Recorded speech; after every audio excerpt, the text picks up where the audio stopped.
And we're back with another episode of Cult Classic Neo. It's Monday, so you know it's time for the Witcher 3 modded Game of the Year edition with your host, Michael T. Shamborn. Let's go ahead and get down to business right where we left off. You don't have any time? You don't have time if I slap you in your mouth, and then you're going to have time. Geralt, that tunic, you look positively smashing. Dying to take it off. I'd consider that a proposition under different circumstances. One I might even take you up on. But we've matters to attend to. Now do you understand why I'm at Emhyr's court? And seems we're in the same boat now. Ciri, she's really back? No chance he's mistaken? Look, that's more or less what she looks like now. Or so our agents claim. Our little witch has grown into a young lady.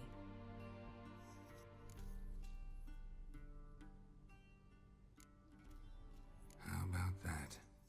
She's grown up? It's been years since you trained together at Kaer Morhen. A great deal has changed. You haven't? Not a bit? I missed those awkward compliments of yours. But let's focus on Ciri, all right? Right.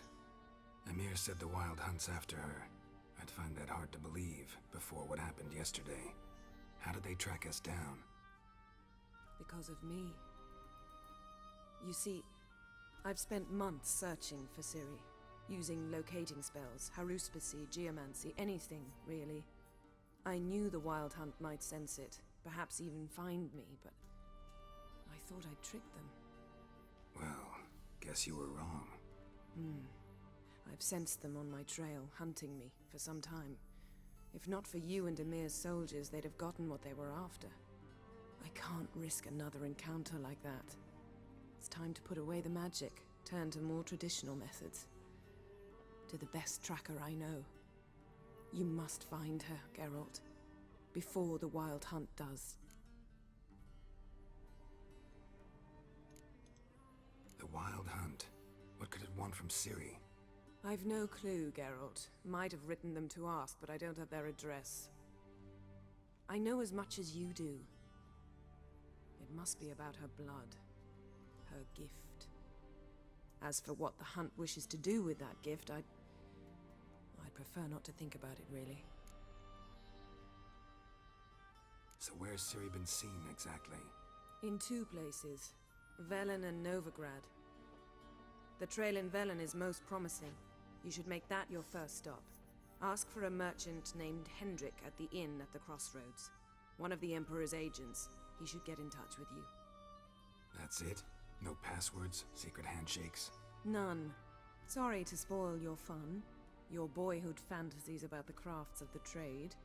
All we have in Novigrad are unconfirmed reports, rumors. But there you will have the help of our mutual acquaintance. Triss Merigold. Apparently she's got a cozy flat on the main square. Sure she'll be delighted to see me. What about you? What will you do? I shall sail for Skellige. There was a magic explosion there recently, blew half a forest down. I believe this had something to do with Ciri. I'll be in Caer Trold. Join me there once you've learned something. All right. One thing before we go. Why didn't you contact me? Didn't need me? Didn't even want to see me? I didn't want to spoil things. I'd heard you and Triss made a great couple. Yen, I'd lost my memory. Really? That's your excuse? Let's drop it, all right? It's not what you think, or it helped me understand how much I love you. I don't wish to hear it. Any of it.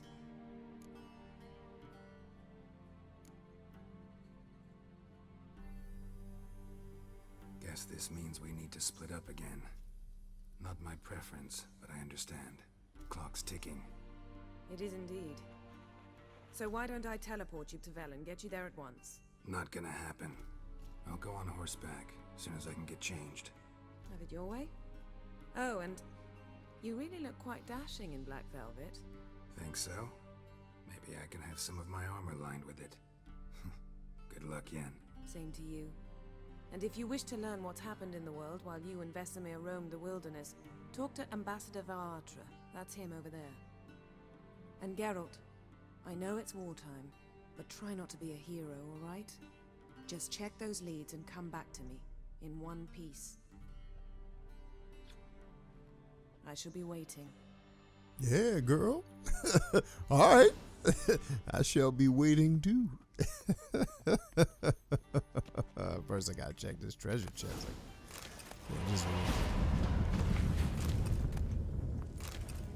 That's so cool. I'm just gonna make a teleport and bounce. Later. Delicious. What's up, home? Ambassador var Attre. Yennefer suggested I ask you about current events, the war and so on. Of course. The Emperor's servants should keep no secrets from each other. If you will, let us approach the map. Let us.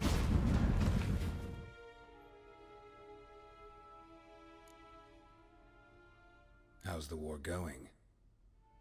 I mean, apart from the fact that Nilfgaard's triumph is imminent. I assume this to be a private conversation. We've no witnesses, so let's dispense with the propaganda, even that shrouded in irony. Our offensive was going splendidly until winter came. Edirn was in such disarray that we encountered no resistance. We had reached the Pontar before the first snows. Only a weakened Kedwen remained, and Radovid's Redania, which had ignored the rest of the North's pleas for help. We thought they'd sue for peace, perhaps even submit to vassalization. We waited for spring, certain of victory. Radovid? Submit? Yes, a vain hope, I agree. Radovid sent no peace envoys, nor did he advance on our positions. Instead, he trudged over the snow-bound Kestrel Mountains and attacked Kedwen, his ally. This attack took the Kedweni by surprise. They were still mourning the loss of their king. Rudderless and dejected, they laid down their arms after a few lost skirmishes and joined Radovid. And so by spring, instead of two weak enemies, we had only one powerful one.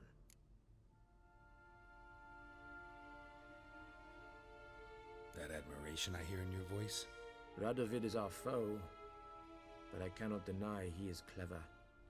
He played us for fools, particularly dense ones at that. Returning to the war, this spring there was a massive battle in the marshes of Velen. Massive, yet indecisive. Both sides suffered enormous losses, unprecedented even. Radovid has retreated across the Pontar. He's safe for now, until reinforcements arrive from the south. Then Emperor Emhyr var Emreis will deal with him once and for all. Couldn't you just go home? Save everyone a lot of marching, not to mention a few human lives. I'm afraid the stakes are too high to fold now. We can only go all in. How do things look in Velen?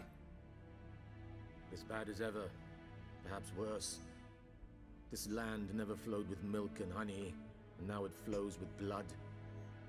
Armies have swept through it several times, trampling fields, looting granaries, burning villages. Famine grips the populace. So how's ruling that earthly paradise going for you? Not well, to be honest. Our forces are spread thin as it is, and Velen is chiefly swampy forests that are difficult to control. We've had several patrols never return to their camps. Thus, we've temporarily delegated authority in this region to a certain Nordling, a former low-ranking officer in the Temerian army, one Philip Strenger, better known by his nom de guerre, The Bloody Baron. I advise you well. Avoid him. Any news from Novigrad? Is the free city still free? Yes, although everyone knows this won't last. Radovid is in Oxenfurt, and the Emperor is here in Vizima, at Novigrad's doorstep, both. And both require coin and ships. Novigrad can provide these. Which is why the mood in the city is rather, well, on edge. Meaning? How do men deal with fear? They seek reassurance and scapegoats. The Church of the Eternal Fire understands this perfectly, and so it promises to improve the lives of its flock by pointing out the guilty. Who started the war? Who profits from it? Why, it's obvious. Mages, elves, dwarves, in a word, any and all deviants. I've been stationed in Novigrad for 13 years. First as a consul, then as ambassador. I've seen a great deal. Cruelty, cynicism, greed. But what is happening there now concerns me greatly. What's new in Skellige? Nothing. The islanders pride themselves on that, don't they? Doing everything according to tradition, as their forefathers did. And like their forefathers, they quarrel with each other, pillage, occasionally attack our transports. This is cumbersome, but nothing more. Skellige has always been a footnote to history, and so it shall remain. Sound awfully confident. What if King Bran manages to unite the Jarls? Lead all the clans against your fleet? King Bran is a feeble old man. From what I know, he barely remembers the names of his own vassals. Uniting all might prove difficult. All right. Thanks for your help. Think nothing of it. May the great sun light your path. And yours as well. Easy, buddy. I'm not trying to hurt you. All right, let's get out of here. Enough storytelling. It's time for us to get back to hanging out, chit-chatting with this, How might I serve the gentleman? whatever his name is. By returning my things.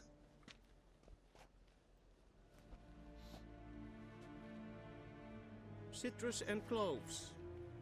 The fragrance will keep the gentleman's robes fresh somewhat longer. Thanks, bunches. The Emperor is not known for his patience. He wants his daughter back safe and sound, as soon as possible. Yeah, mentioned something of the sort. So long. So long. Vendetta, Estreth Essen Novigrad. Now, can I put my gear back on, or do I have to deal with wearing these silly clothes still? All right, looks like I got my stuff back. I will keep the other stuff, though, because then I can sell it. All right, now, which one of these is more powerful? Ah, the Gildorf. Quite powerful indeed. Oh, I don't have anything equipped, so 95, 76. Going 95 with the Gildorf, and then I'll get my silver sword on, which is delicious, by the way. We're going to put my bow and arrows back on. Not going to mess with any runes, because then you're kind of stuck with them. All right, let's ball out. Oh, the Imperial Audience quest is complete. Oh, it looks like we can take on a quest while we're in here, too. Let's see what we can do. Oh, it's a Gwent dude. See you. I'll play him at another time. For now, I want to get on the road to Velen. Van Halen, Velen, whatever it's called. All right, now before we go to Van Halen, let's go ahead and save the game once again, if I may. All right, let's go to Velen. Van Halen. All right, let's go to the world map. Here's Van Halen. Looks like we're going to Hangman's Tree, right? Is that right? Geralt and Yennefer would be united, but something even more important happened in Vizima. Geralt learned that Cirilla, his one-time ward, had returned from afar, and she was in danger. He was to find her at the Emperor's command and Yennefer's behest. And Yennefer's behest. I love the little interlude storytelling portions. So, you can tell that this game's very well made. Many of you watching this have probably already played it. But that's what makes the discussion about the game so kind of riveting. From my perspective, you know, I've labeled this game as probably the best RPG I've ever played. I don't know if I'd call it my favorite. Maybe I would. We'll see after the second playthrough. But you know, there's games like Star Ocean 2, which I've played probably 4 or 5 times. Like any game that can get me to come back that many times has a certain something to it that's really delicious. You know, Star Ocean 1's been able to do that. Star Ocean 2, Final Fantasy 12, I've been able to go back to. The Witcher 3, Two Worlds. you know, this game has a lot to offer. There's a lot in it. There's a lot of content to consume. And frankly, one of the things I think Witcher 3 has done best is it's put Bethesda on notice that Elder Scrolls just isn't good enough anymore. And I know there's probably a lot of people who disagree with me on that. But gameplay-wise, I don't understand how anybody could disagree with me. Like, Bethesda RPGs are like ice skating and just, you know, slicing at things with dice rolls versus a really tangible, tactical combat system. You know, the leveling system here is not necessarily more detailed. There's obviously less things that you can level up here, but I don't know. Oh, Blood and Wine. Welcome to the Blood and Wine expansion. In this mode, all the quests of the main storyline are still available to you. To begin playing quests from Blood and Wine, you must first complete the A Poet Under Pressure quest. Okay, no problem. I'll be happy to do that. Now, Evil Soft First Touches. So we're now in Velen, or Van Halen as I'm calling it. And we're going to ride on, ladies and gentlemen. I'm gonna jump over this. See the way I jump with the horse. Now, if this were Two Worlds, I'd be able to pick up alchemy ingredients while I'm riding the horse. Can't do that in Witcher 3. I thought that was strange that it didn't allow it. But, you know, what are you gonna do? Step away.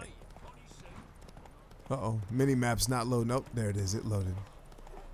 So what we're gonna do, we're actually gonna get into position for this next quest. Like I said, I'm going to show you as much of the game as I can. I'm not going to show you every waking moment of play, but I'll show you a good amount. But we're going to get to the town we're supposed to be at for this particular part of the game, and then we're probably going to shut down for me, it's the night. For some of you, it may be daytime. I don't know when you prefer to watch these videos. Matter of fact, if you'd be so kind, as you're watching these videos, tell me other games you'd like to see and tell me when you actually watch. Because Witcher 3 comes out on Mondays. Yeah, Witcher 3 comes out on Mondays. And then other games I'm playing, you know, come out throughout the week on different days. But I'd like to know what time and what days you actually watch videos. It'd help me with the posting. And then give me an idea of what games you'd like to see as well. I want to make what we do here as much about you all as it is about what I'm trying to convey to each one of you. So be sure to do that. And I think that's probably going to do it for this round of The Witcher 3. It's been my pleasure to serve every one of you with hopefully some engaging and enjoyable content. I know I was kind of quiet during this last episode because there was so much cut scenery, but I thought it was important to show you all of that so that you can have the context for what's really going on in this game. It's this war-torn land that's literally being ripped apart at the seams, and it gives you an idea of why the people here are so cynical, so dark. You know, it's not just, you know, overblown storytelling. There's a reason why these people are hurting, and it's because their leaders are trying to murder each other, and the constituents are paying the price. So definitely a very in-depth story. I'd say it's a better overarching story than it is individual plot sequences, aside from the side quests, which are really great. Anyway, that's all I got for you, friends. Be sure to subscribe if you have not already. Leave me some commentary about what you think. And love you guys, man. See you on the next one.